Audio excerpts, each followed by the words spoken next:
What's up guys, I am Evan Williams and I am the founder of Kareless Original.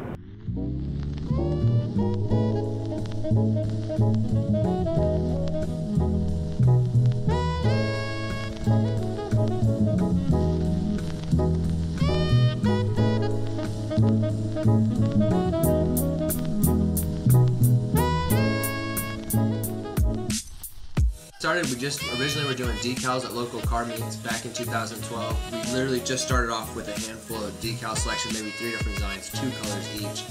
And people started slapping that on their car. And that was kind of a reality check for me that it could go farther just by how people adhered to that one word, that obviously it meant something to them. And so that's when I kind of got the idea. If we can inspire people just to feel associated with us through a sticker, why not actually do a shirt? Man, how did you make your first shirt? First shirt was, no lie, dude. This is actually it. No lie. Swear to the hand. This wasn't staged. Our first shirt. Wow. Because honestly, one of our decals was very similar to this calligraphy font, and then we just wanted to add the swoop so it wasn't just like really basic and naked. Yeah. So this was one of them, and this is actually our retro throwback. I hope to never quit making this shirt. This is gonna be one of our antiques. So it was just because this is before we had original. This is before we had any kind of a logo or anything. Our first 3 shirts literally just said Kareless. This one, it was a white V-neck, and what was the third one, dude? Oh my god, how am I forgetting this? Paid event I ever did was Rice Killers, dude, and it was a terrible mess. I second guessed my life leaving that. It was the worst thing. I was so ill prepared. I had a canopy tent lined up. The homie bailed last minute. So like I went from having a canopy tent and tables and product to just having tables and product. My tables, something happened, and so we ended up going to Walmart and getting like these 2 cheap tables that like were blowing over. We had no tablecloths. I literally had decals just set on top. They were blowing away. I was paying so much a decal, it's too much of a broke whatever to put it on there. So I was like, no, we can't put them on the table because we gotta sell these. Shirts, we had no mannequins, no hangers. We're taping shirts and trying to like zip tie shirts to anything we could hang it from. It was bad. We got hit with some gnarly wind. I second guessed life that day, if this was for me. But did that make you stop?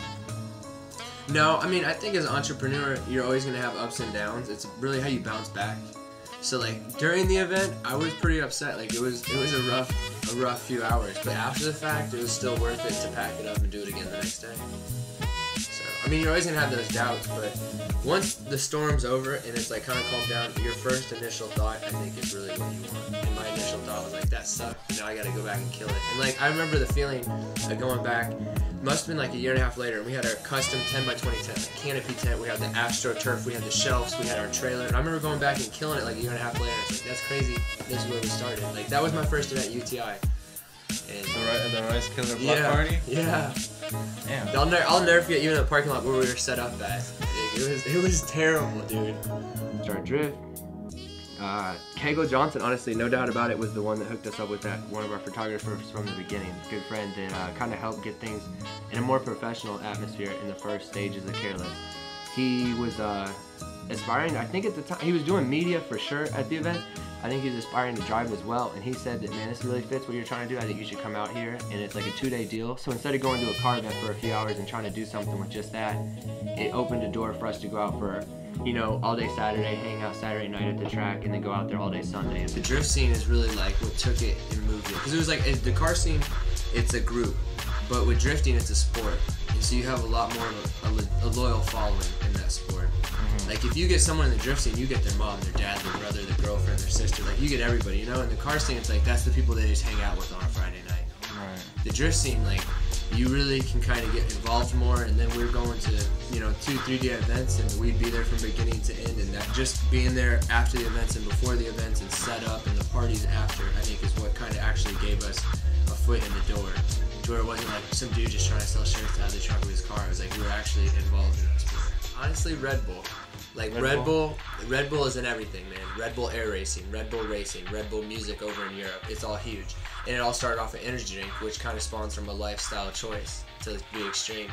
So how Red Bull, they might not be a specific brand, but they do have apparel. I mean, down to, from music to nightlife to the car scenes to promotions to movies to everything, they got their hands in it. So that would be all the rival Red Bull lookout. It's happening. Alliance Skate Park, man, Monday night.